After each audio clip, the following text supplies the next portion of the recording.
Benefit देणाऱ्या योजना ह्या आम्ही आणले. आम्ही ज्यावेळेस श्रावण बाळ योजना असेल, संजय गांधी निराधार योजना असेल, अपंग लोकांना काही त्यांच्या उदरनिर्वाहासाठी मदत असेल, विधवा परित्यक्त्यांना, निराधार वयोवृद्धांना, हे आम्ही आणलेल्या स्कीम आहे. त्याला एक मानवीय चेहरा असला पाहिजे, ते गरजू लोकांपर्यंतच ती मदत गेली पाहिजे. इव्हन राशनचा कायदा जो आहे, स्वस्त धान्य दुकान, हे डायरेक्ट बेनिफिट होता ना. स्वस्तामध्ये उपजीविकेसाठी अन्नधान्य देणे किंवा रोजगार हमी योजना. दुष्काळामध्ये लोक उपाशी मरतायत म्हणल्यानंतर सरकारनं निधी देऊन कामं काढायची आणि लोक जगवायची. तर असा डायरेक्ट बेनिफिशियरी ज्यावेळेस पैसे द्यायची काय वेळ येते, त्यावेळेस लोक जगणे, इकॉनॉमी रन होणे हा उद्देश असला पाहिजे. त्याच उद्देशाने आम्ही करत होतो. निवडणुका जिंकण्यासाठी हे ह्या लोकांनी, हेच नरेंद्र मोदी साहेब होते ज्यावेळेस आम्हाला रेवडी कल्चर म्हणायचे, त्याच्या रेवड्या मी वाटणार नाही म्हणायचे. आता ते वाटतंय.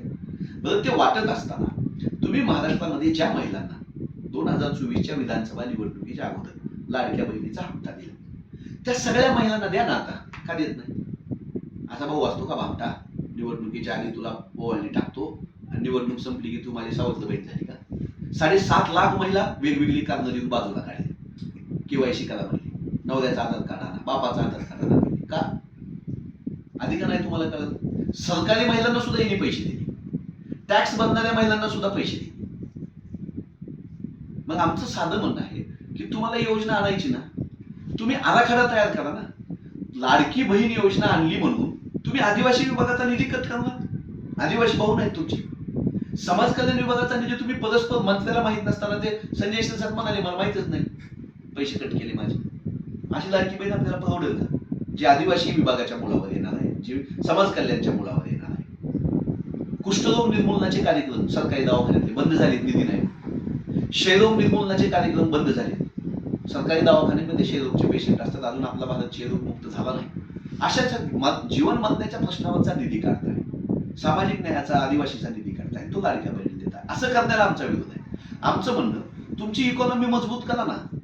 तुम्ही एका मेगा इंजिनिअरिंगला, मुख्यमंत्र्यांची लाडकी कंपनी एक मेगा इंजिनिअरिंग, 17,000 कोटीला MMRDAचं एक कंत्राट दिलं. त्याच्या विरोधी कंपनीनं, LNT कंपनीनं 11,000 कोटीला मागितलं होतं. 11,000 कोटीचं द्यायला पाहिजे ना. 17,000 कोटी दिले, 5,000 कोटी एक्स्ट्रा दिली. ती कंपनी, LNT कंपनी सुप्रीम कोर्टात गेली, कोर्टामध्ये केस जिंकली. सुप्रीम कोर्टानं राज्य सरकारला आदेश दिला की तुम्ही 5,000 अबाऊ टेंडर का दिले, आणि सरकारला नामोशकी झाली. 5,000 कोटी वापर. मग तुम्ही 5,000 कोटी त्याला देणार.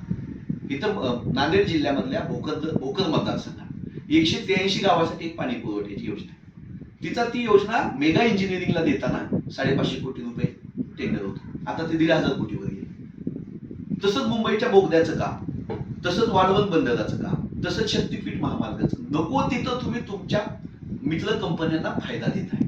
त्याच्या बदल्यात ते काय देत आहेत? 900 कोटी रुपयाचा निधी इलेक्ट्रोल बॉन्डद्वारे भाजपला मेगा इंजिनिअरिंगने दिला. म्हणजे तुम्ही पैसे आहेत, तुम्ही पैसा नाहीये खोटं कारण सांगता, फक्त त्याच्यावर मालकी माझ्या शेतकऱ्याची, लाडक्या बहिणीची, आदिवासी समाज कल्याण विभागाची, विद्यार्थ्याची नाही. त्याच्यावर मालकी मेगा इंजिनिअरिंग सारख्याची, त्याच्यावर मागणी अदानी सारख्याची. ह्याला आमचा विरोध आहे.